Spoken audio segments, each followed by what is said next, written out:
అమ్మా నాన్న నన్ను క్షమించండి, నా వల్లనే అన్ని ప్రాబ్లమ్స్ అన్నీ. ఏడవక్తి బిడ్డ, భగవంతుడా నీ రాత అట్లా రాసిండు. అమ్మ నేను అసలు కావాలని చేయలేదే. ఆయన హైదరాబాద్ ట్రాన్స్ఫర్ అయిపోయాక అక్కడ పిల్లల్ని ప్లాన్ చేద్దాం అనుకున్నాం, కానీ ఇదంతా జరుగుతా అనుకోలేదు.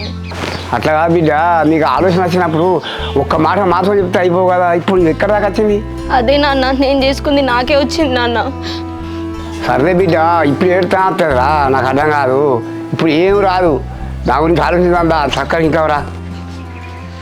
నాన్న నేను బావకి ఎంత చెప్పాను అంత చెప్పిందే. నీ ఎంత మంచి చెప్పినా కానీ బావ అసలు వినట్లేదే. నాకు విడాకులు కావాలని అసలే కలిసి అని చెప్పేసి మీరు ఏమని చేసుకోవాలి కావాలంటాండే.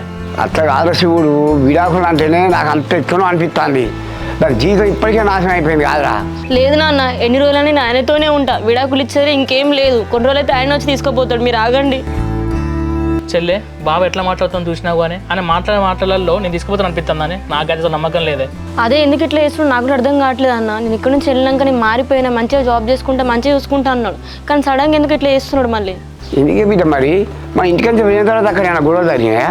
గొడవలు ఇట్లా ఏం లేవు నాన్న. నేను పోయిన రోజు నుంచి ఈ రోజు దాకా ఆయన తాగుడే లేదు. కానీ ఎందుకు ఇట్లా మాట్లాడుతున్నాడు? నీకు అట్లా జరిగినప్పుడు మరి తెలిసినప్పుడు అక్కడ నువ్వు కలిసి మరి అల్లునప్పుడు మంచిగా కదా. ఎక్కడ నాన్న, ఆయనతో మాట్లాడమంటే ఒక 10 నిమిషాలు టైం కూడా ఇస్తలేడు. అసలు ఇంట్లో కూడా ఉంటలేడు ఆయన. అక్క నువ్వు బావ తాగుతలేడు మంచిగానే అంటున్నాడు. మరి పిల్లల గురించి మీ ఇద్దరి మధ్య ఏదన్నా గొడవ అయిందా? దాని గురించి ఏమన్నా బాధపడుతున్నాడా బావా? అదే నాకు భయం అవుతుంది చెల్లె. అన్న మనం వచ్చేటప్పుడు ఏమంటాడు, నువ్వు పోయిన నెలనే పెళ్లి చేసుకుంటా, సంవత్సరంలో పిల్లలు అంటే అంటలేడా? చెల్లె నువ్వు ఇంటికి వచ్చినాక కాదే, నీకు విడాకులు ఇచ్చిన తర్వాత పెళ్లి చేసుకుంటా అంటాను. ఆయన విడాకులు అంత ఈజీ కాదే. అన్న బావ ఏమన్నా చేసుకోను, నేనైతే విడాకులకు అస్సలు ఒప్పుకోను. విడాకులు ఇచ్చే పరిస్థితి లేదు. ఆయన ఏం చేసినా ఈ జన్మకి ఆయనతోనే ఉంటాను నేను. నాకేమో విడాకులు వద్దు, నేను ఆయనతో కలిసి ఉంటాను నువ్వు అంటూ. బావ ఏమో నాకు విడాకులు కావాలి, నీతో అవసరం లేదు ఆయన అంటాడు.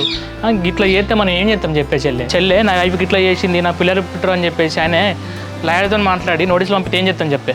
ఆయన పంపించిన మాత్రం నేను యాక్సెప్ట్ చేయాలి కదా అన్న. ఇద్దరు యాక్సెప్ట్ చేస్తే నీకు డైవర్స్ అవుతాయి. ఏమన్నా చెల్లె ఈ విషయంలో బావ ఏం చెప్తారో, ఎన్ని గొడవలు అవుతారో అని తలుచుకుంటే భయం అవుతుంది. నువ్వు అట్లేం భయపడకన్నా. ఆయన ఏదో కోపంలో బొమ్మని చెప్పిండు. కొన్ని రోజులు అయింది అనుకో, ఆయన వచ్చి మంది తీసుకొని పోతాడు. విడాకులు ఏం లేవు, ఆయనతోనే ఉంటాం. అమ్మా నాన్న మీరేం భయపడకండి, ఆయన గురించి నాకు తెలుసు. విడాకుల్లో ఏం లేవు, నేను సచిన బతికి ఆయనతోనే ఉంటాను. సరే బిడ్డ, కొన్ని రోజులు అయితే అవే చదువుకుంటే కానీ నువ్వు అయితే లోపలివా.